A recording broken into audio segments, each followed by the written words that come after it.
Hello, hello once again. Thank you all for being here today. I hope you are enjoying our inaugural Suicide Prevention Awareness Summit. My life is a gift. Yes, your life is truly a gift. And again, my name is Shanti Das. I'm the founder of Silence to Shame, and so excited about this next community conversation, Women Healing from Suicide in the BIPOC community. And it features some of my dear friends and colleagues, Tanya Walden, Paige Gaines, Jewell and Rhonda Morgan. Let's bring the ladies into the conversation.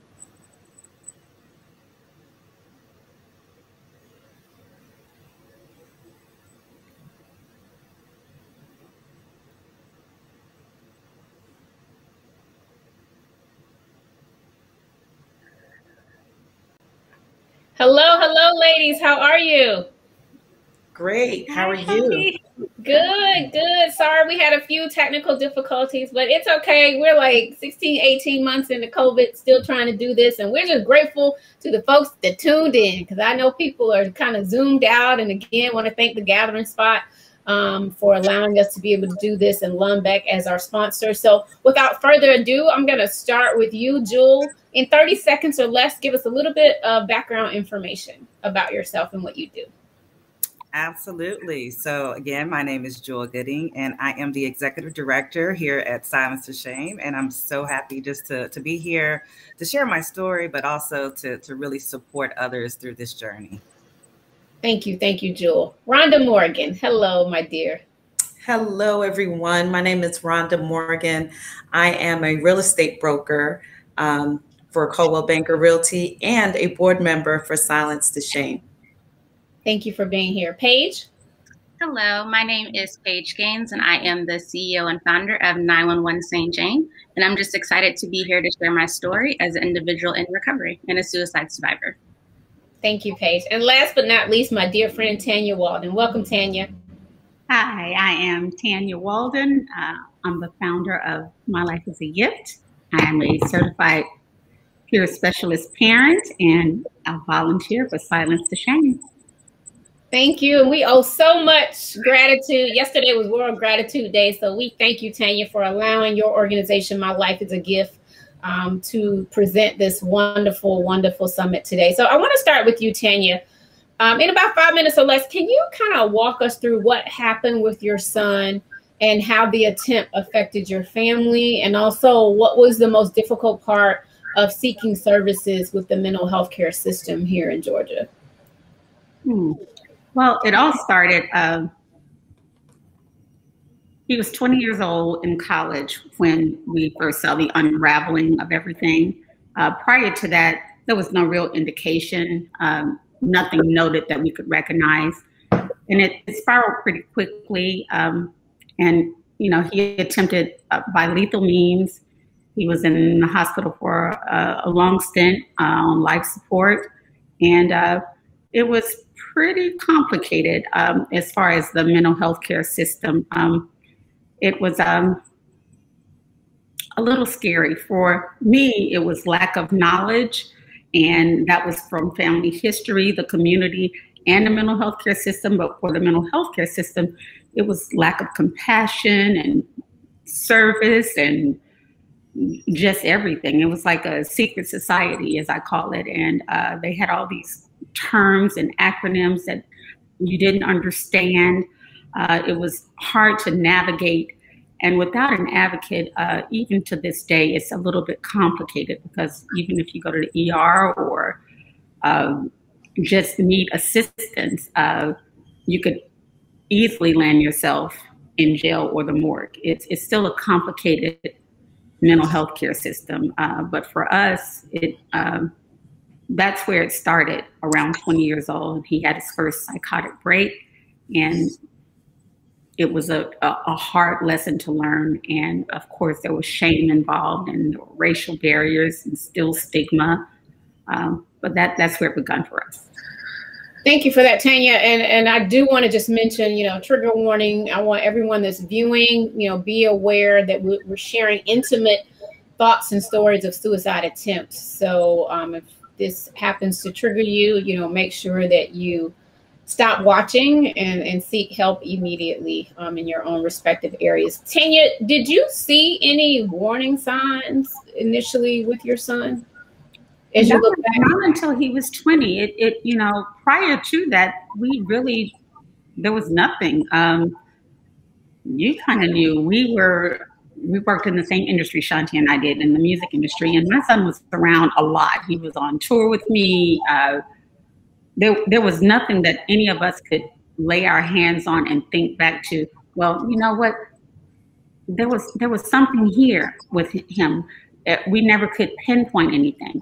But by the time he turned 20, I don't know if it was too much pressure in college.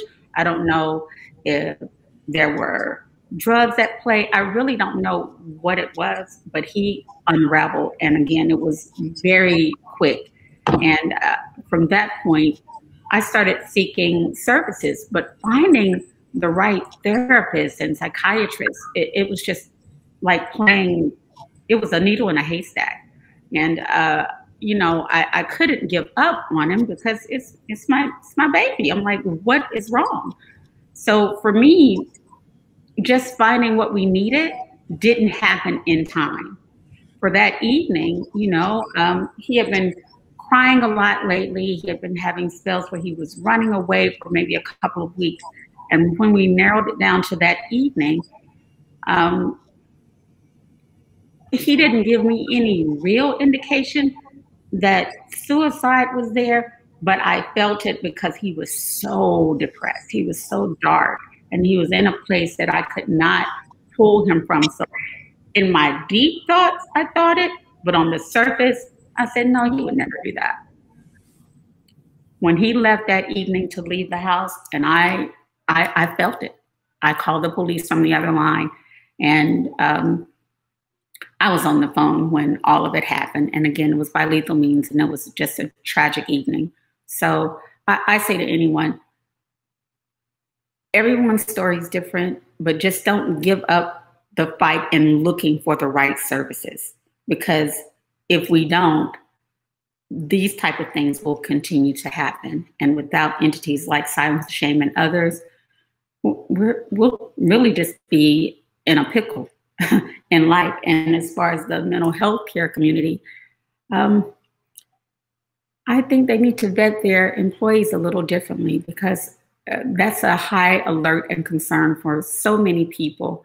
And if they cared more, they would be healing more instead of killing. So it's pretty complicated. Thank you, Tanya, for sharing. I'm going to come back to you. I'm so grateful that your son survived, but I know it has been a challenge, and it's still challenging for your family. And again, we just appreciate your testimony and your advocacy. We want to remind everyone watching that the National Suicide Prevention Lifeline is available 24 hours a day, 7 days a week. The number is 1-800-273-TALK. Take it from me. I have personally used the number, and I encourage anyone that may be in crisis or their family members to consider using it if needed. Next, I would like to go to Rhonda. Rhonda, can you please share in 5 minutes or less the journey with your beautiful daughter and how you've been able to process through that? Well, thank you, Shanti. It's a journey. It's still a process. Every day is a process. I literally take each day second by second, minute by minute, hour by hour, day by day, because anything can be a trigger at any time unexpectedly. Of course, I definitely have more better days, more good days than I have bad days. I definitely thank God for that. It's losing a child is, you can't even explain that. And because I didn't have any signs, I thought, you know, she was well-liked, great friends, great life, involved, just living her best life, or so I thought. It totally came as a shock. And, you know, when you look back, or when I look back, I just took, I guess I took all of that, you know, they're great about putting on masks. I guess we all wear masks, don't we? But she was so great at wearing this mask that I wasn't able to see through. And so sometimes things come to my remembrance even now, and I say, wow, you know, she said, we were having a conversation and she said this, or she said that. And those were that was her way of letting me know, but I was totally oblivious because, again, those things don't happen in our community. Those things don't happen to people that I know. That's something you see on TV, or it happens to other people. And so I would just really encourage everyone to, you know, not take any conversation, any statement, any comment lightly. You know, even if you have to, you don't react, but you just kind of put that in your back pocket. And so now the process, part of my healing process, is being able to have conversations like this. You know, I'm so grateful that you know, even decided to create this organization and have me to be a part of it, because now this is all part of the healing, being able to share not just my story, but other stories that I hear, you know, share, you know, my growth or the healing process to help other parents as well. And so that we can remove the stigma. And, you know, as Tanya said, if more people are aware and more sensitive, there'll be more healing and more, as opposed to more killing or more, you know, people actually going through with, you know, committing suicide. So that's where I am today. Thank you, Rhonda. Was it anything like in the first few years that you can point to that really helped you kind of start getting to the other side? Because I know it's been, what, 13 years now, which is still, you know, a short period of time. So yes, initially, a support group. I went to a support group, and it's called SOS, Survivors of Suicide. And the name can be misleading because you're thinking, when you think survivors of suicide, you think that of people that may have attempted and were unsuccessful, or, you know, but we're survivors as well, because even though I wasn't in the act, I still have to deal with it, my family, friends. So we are survivors as well. So the support group helped me. I did do individual counseling as well. But I think what made the support group so much better for me, and I still go periodically when I need to, is that those people know exactly how I feel. They experienced exactly what I experienced. So when they said, you know, Rhonda, trust me, it's going to get better. I do this to cope with this. I do this in remembrance. I can say, you know what? They know exactly how I'm feeling, and I believe them, as opposed to, you know, a counselor for me, I mean, that hadn't really been through it. You know, there's a difference when you go through something, right? And so that's what really helped me in the beginning, and it still helps me now. Thank you, Rhonda. Yes, survivors of suicide support groups. That is so important. We'll make sure that we leave you all before the end of the conference with, you know, ways to finding support groups in your own respective areas. But thank you again, Rhonda. Next, I'd like to go to Paige. Paige, can you share with us your journey around suicidal ideation and how you were able to get the support and now turn your testimony into a movement and all the amazing work that you're doing now? Absolutely. So I've actually been living with mental health challenges since I was about 10 years old. So that is 20 years for just a lot of dark times. So at the beginning, it was just a lot of hopelessness, a lot of sadness. And then by the age of 11, I was going through a lot of isolation, which again is one of my biggest signs, even to this day. And then from that point, around the age of 12, I I actually had my first suicide attempt. The biggest challenge for me dealing with that was that I didn't have the language to communicate what I'd been going through for all those years. I was a 10-year-old without the language of saying, hey, mom, I'm depressed, or hey, dad, I have anxiety right now, or hey, I don't want to live anymore. I had this huge secret of anxiety and depression in addition to now having tried to take my own life. So those early days were very dark and very hopeless. And it was just a challenging time for me. It was a challenging time to continue to go to school, to try to do well in my classes. It was challenging to go to prom and smile because, again, in our community, we always have to smile and everything always has to be okay. And it's often said, well, you don't really have anything to be worried about. You don't really have anything to be sad about. What could be wrong? When in reality, everything actually was wrong. So by the age of 21 and 22, my mental health diagnosis began to set in. I began having extreme symptoms. And then I was later diagnosed with bipolar disorder. But I like to point out the most important part about that experience was I was actually hospitalized. And prior to being hospitalized, I went to see my primary care physician because my parents just finally recognized I was at a breaking point and they had nowhere to turn. Again, we didn't have the language, we didn't have the resources. So I was sitting there having a conversation with my doctor, and she began to ask me this one important question, which was, are you suicidal? And there's a huge myth around this question as if it is going to implant that idea into somebody's head, when in reality, it was my first time of being seen. It was very validating for me. And my answer was yes. And I cried and I thanked her, and that was the start of my recovery journey.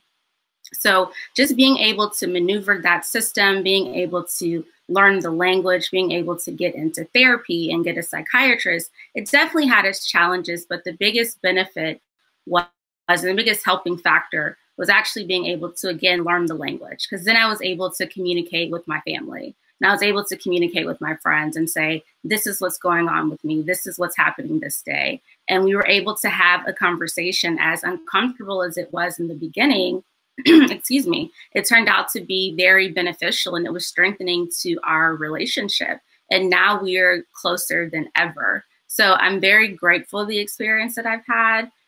It was very much so life-changing, but it's put me in the position to help so many other individuals that are in our community. Thank you. And we are so grateful that you live to share your testimony and that you were here. We honor you, Queen. We salute you. And we appreciate you for being here again today. Thank you so much for that. Next up, we have Jewell Gooding, our illustrious executive director of Silence to Shame, who has over 20 years of experience in the mental health field. She also used to be a clinician, but she is here today to share some of her testimony as she did attempt suicide as an adolescent. And so, Jewell, we honor you and thank you, and would love for you to share in 5 minutes or less around your journey and your journey back to wellness. Absolutely. So 20 years professional, right, experience, but, 41 years, and that's my age, right, experience in mental health overall. And very much like Paige, I suffered with a lot of childhood depression as well as anxiety. And it was also one, growing up on the south side of Chicago, lots of trauma, community trauma, really just trying to live each day, making sure I can get to school and I have my resources. And then just dealing with my own emotional trauma with my family, which was very difficult a lot of times. And just really weighing in on, I didn't want to live at all, right? And I used to be overly obsessed in death, and everything was very morbid for me, very dark. But I would dive myself in the books. I used to just dissociate from my family and really trying to escape in television or escape in reading, anything that I could do to really kind of push towards that. But it has gotten to the point where things got really difficult in teenagehood. And I did. I attempted by taking 10 pills at the time. We didn't have as much knowledge about how to take your own life, but I read on the bottle that that's how you could die. And that is exactly how I attempted. I did get really sick and a little upset. We have this interjection. I was very into spiritual religion and church was my life, everything. So there was that disconnect and really trying to move back. So after I did wake up the next day and realize that, okay, I couldn't do this right either, I just decided to dive more into my religion and really getting more connected with God. But the trauma continued, and it continued well into my adulthood, until I realized that I just wanted to figure out why we think and deal with the things that we do. And it led me to my actual career, right? I got into the point of going to school. I have my background in psychology and mental health counseling, and did therapy and working with children and families.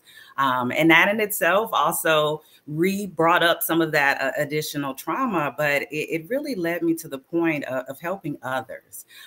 Because at the time when I did wake up alive, I didn't tell my family immediately. Because I didn't really think they would care. And then later on I did. And when it came out of that, I was told it was stupid. And of course, in our community, we find that we don't talk about suicide. I'm going straight to hell. So those are some things that I really had to process as a child and really understand. But it did get me to a point of learning and understanding how we think and how we feel.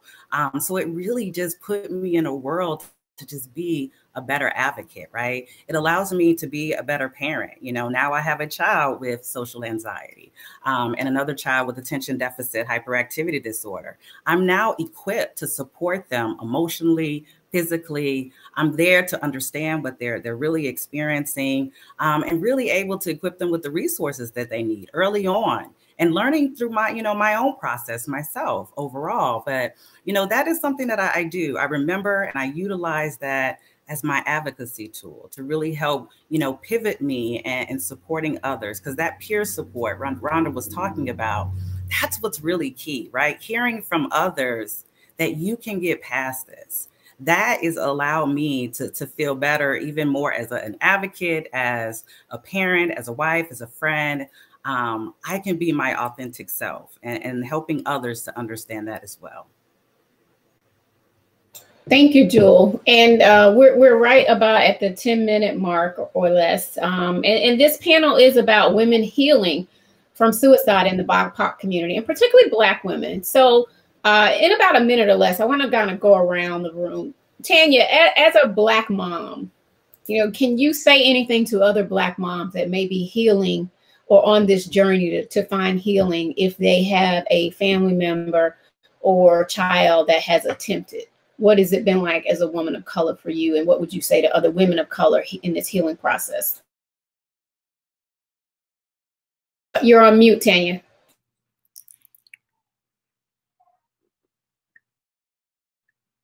Okay, can you hear me? We have to find some me time.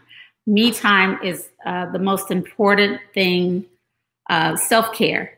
And for the loved one that has survived a suicide attempt, that woke up alive, and now you're still not sure of what to do, listening is going to be our most powerful tool in saving someone who has suicide ideation. And for us, peer groups, going to therapy, just as Rhonda said, it's going to help us for everything we do. You have to find an accountability partner to help you through it. And what are you doing with quickly SOSA, Survivors of Suicide Attempt? Survivors of Suicide Attempt. My Life is a Gift started through me writing the White House because I couldn't find any services. And the National Suicide Prevention Lifeline, they called and they asked me, what is it that you're considering? And I said, I don't know, but there's nothing for people who wake up a lot. Dee Dee Hirsch was called. Sherry Sinwowski at Dee Dee Hirsch, she wrote a curriculum and started a pilot program.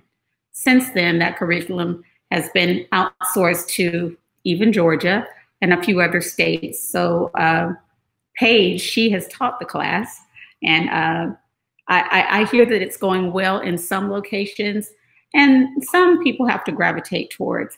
As far as what I'm doing, I am with Silence the Shame.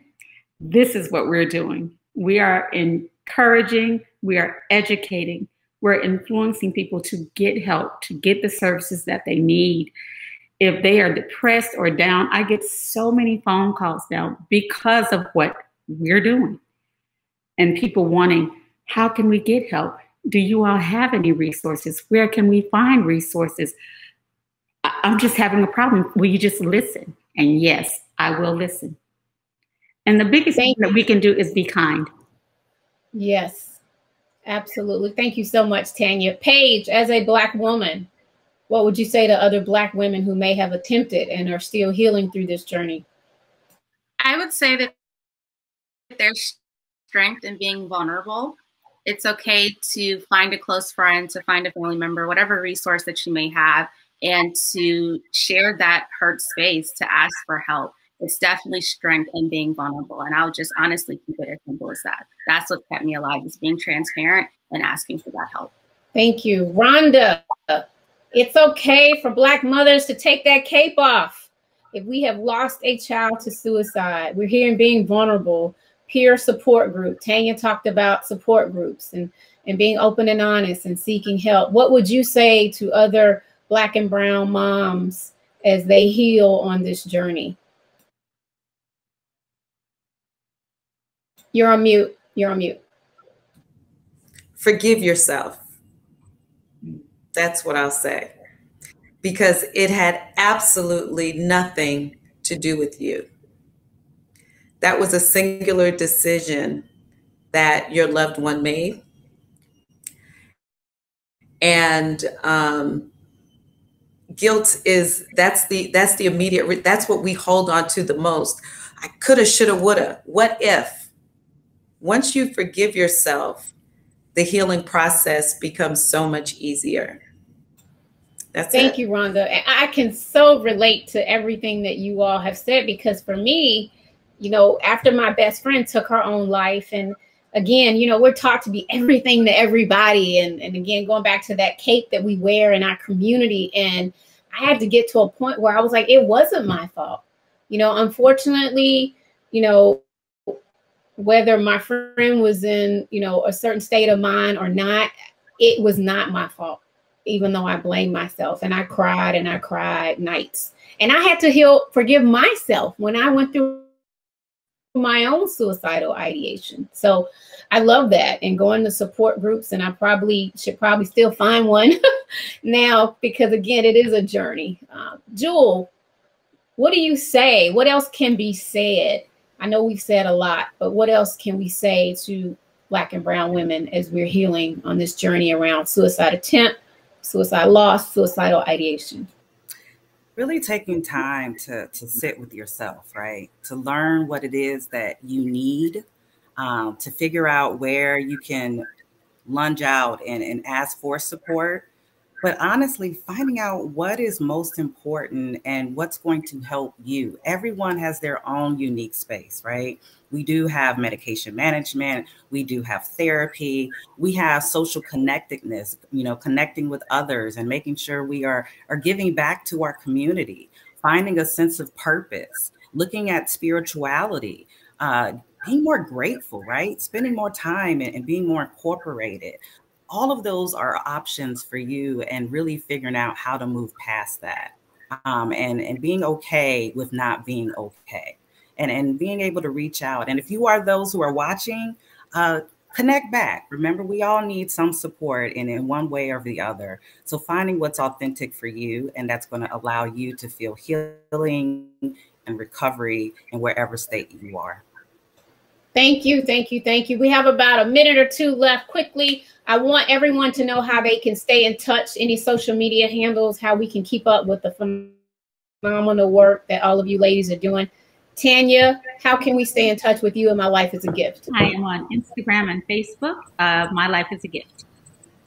Thank you, thank you, thank you. Paige. Uh-oh, I think Paige might have frozen. Let's go to Rhonda. My Facebook page is public, Rhonda Morgan. Awesome. Instagram, the Morgan Home Team. Let's go back to Paige. How can we stay in touch with you, Paige? Sorry about that. I'm on Facebook, Instagram, and LinkedIn, and it's all at 911 St. Jane. And Jewell, how can we stay in touch with you? Silence to Shame, guys. You could follow me in those areas and get in contact with me through the email address info@silencetoshame.com. Amazing, amazing. And I just want to shout out another sister that I've known over the years and that we ended up talking this week, and we're going to do some collaborative work together. I know she registered, not sure if she's watching right now, but her name is Kelly Richardson Lawson. And she has a project that she started, Joy and Sunrise Project. So look that up, Joy and Sunrise, or look up Kelly Richardson Law on Instagram. She has some amazing conversations each and every Sunday around suicide prevention and awareness for mothers. So this has been so amazing, so enlightening. I'm getting text messages that are flooding my phone right now on just hearing these beautiful Black and brown sisters talk about healing and vulnerability and transparency and so on and so on. And we can't thank you all enough for sharing and pouring into our viewers today. You are saving lives, you are touching lives, and we honor you, queens, and we salute you. And we again want to remind everyone who's listening that the National Suicide Prevention Lifeline is 1-800-273-TALK. You can also pray, hashtag Jesus in therapy, hashtag the universe in therapy, whatever you believe in, whatever spirituality, being, universe. It is okay to have both. It's okay to have medication. It's okay to have a support group. It's okay for your sister friends to be there for you. And we also have a resource at Silence to Shame. If you feel like you are in crisis, you can text the word silence, SILENCE, to 741-741. Remember that your life is a gift. You are not alone. And remember to take time, save a life, and silence the shame. We have a creative pause that is coming up next, and we're so excited about it. So thank you again, queens. We honor you as we continue. Silence to Shame presents My Life is a Gift, Suicide Prevention